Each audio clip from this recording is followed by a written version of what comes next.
Welcome to the third episode of Chapter 3. In the previous two episodes, we were introduced to the psychotomimetic model, which found that psychedelics mimicked psychosis and schizophrenia.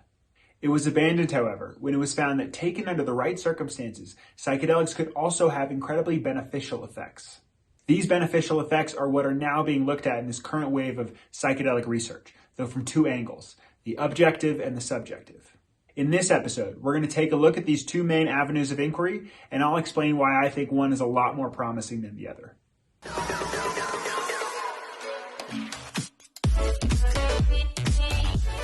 The first of these is the objective, which tends to look at psychedelics for their capacity to treat something like depression or post-traumatic stress. Many of these studies take a hard science approach, analyzing the specific brain regions involved when someone takes psychedelics, the so-called neural correlates of the psychedelic state. Reading these papers will give you all sorts of cool jargon with which to impress your friends, because who doesn't want to hear about the dorsal anterior cingulate cortex?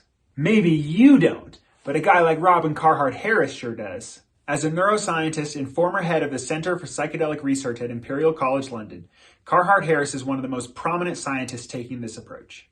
The core of his work revolves around using fMRI technology to study what's happening in the brains of people on psychedelics. Interestingly enough, his brain scans of people on psychedelics bear an uncanny resemblance to brain scans of experienced meditators. Okay, so broadly speaking, that's Avenue 1. Objective, often fMRI-based research looking at the effect of psychedelics on the brains of people suffering from mental illness. The second avenue of inquiry is the use of psychedelics in so-called healthy normals, that is, adults who aren't depressed or traumatized and instead are just regular old folks interested in expanding their consciousness. This type of research is generally regarded as a bit more subjective, as it places an emphasis on the mystical or spiritual experiences that psychedelics can yield. Enter Roland Griffiths. Griffiths is a professor in the departments of psychiatry and neurosciences at the Johns Hopkins University School of Medicine. First hired by Hopkins a half-century ago, literally, Griffiths has spent his entire career studying addiction and the effects of mood-altering drugs, especially psilocybin. He's authored over 400 journal articles and book chapters and is currently the director at Hopkins Center for Psychedelic and Consciousness Research. Now, I want to be clear that Griffiths does not just do research on the spiritual or mystical aspect of psychedelics. Far from it. He's led pioneering studies on the use of psilocybin in terminally ill cancer patients and can wax on about the paracingulate gyrus and retrosplenial cortex just as much as the next guy. Assuming the next guy is someone like Carhart-Harris and not, say, me, who knows absolutely nothing about such brain structures.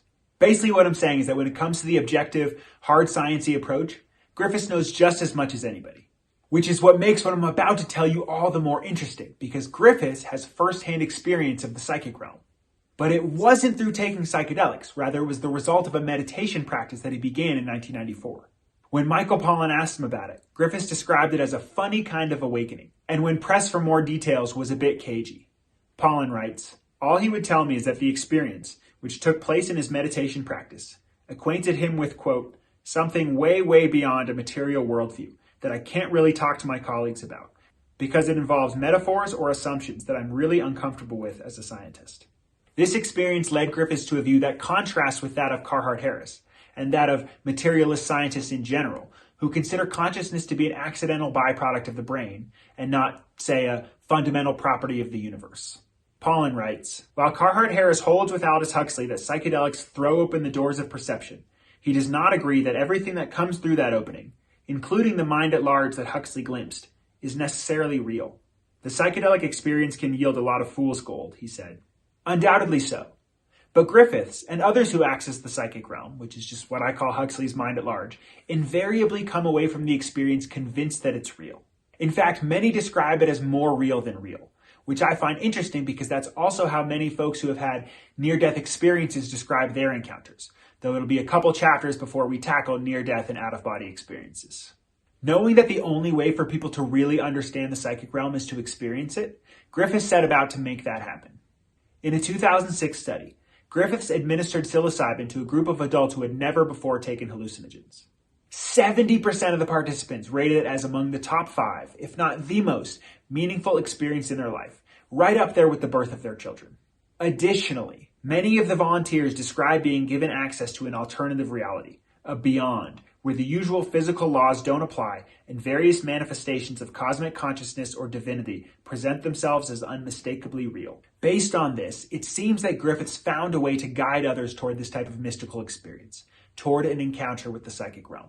Now, you may be asking yourself, who cares? What good is any of this kind of research? Why should we bother funding it? After all, it doesn't give us any information on the regions of the brain involved in the experience or yield any kind of real qualitative data with which to guide further inquiry. It's true that the more subjective and spiritual side of psychedelic research tends not to tell us much about what's happening in the brain.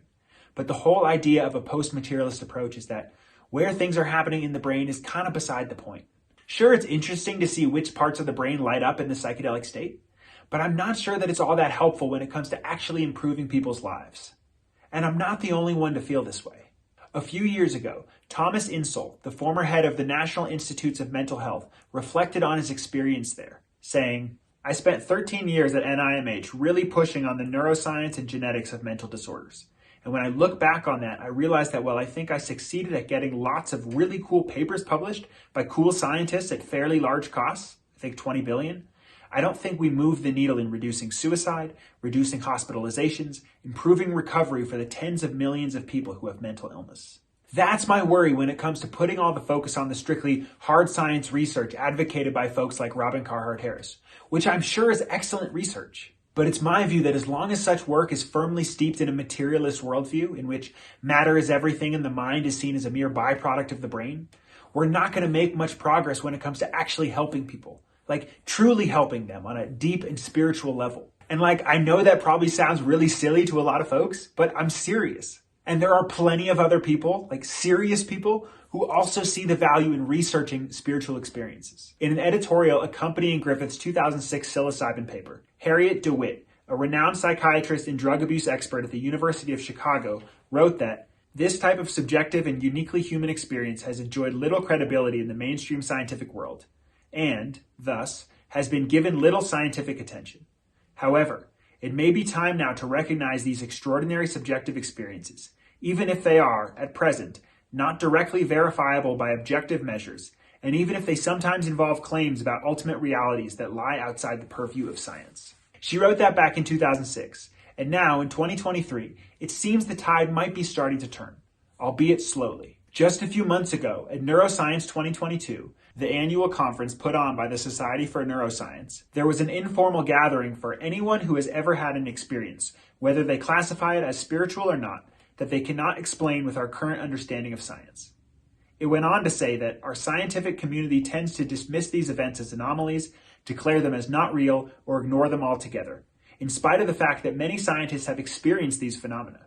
Join a growing group of curious scientists who are unafraid to ask difficult questions about the nature of our reality that includes the intersection of science and spirituality. And while the tide might be starting to turn, it's important to remember that tides come in and they go out. As my friend who attended this conference told me that the event ended up getting canceled when nobody showed. What are you going to do? Except maybe not schedule it for 7 a.m. In the next episode, we're going to be taking an in-depth look at a 2019 study led by Griffiths, which found that 2 out of 3 participants who identified themselves as an atheist before taking psychedelics no longer held that view afterward. It's pretty incredible. As always, thanks for watching. Don't forget to like and subscribe if you haven't already, and I'll see you in the next one.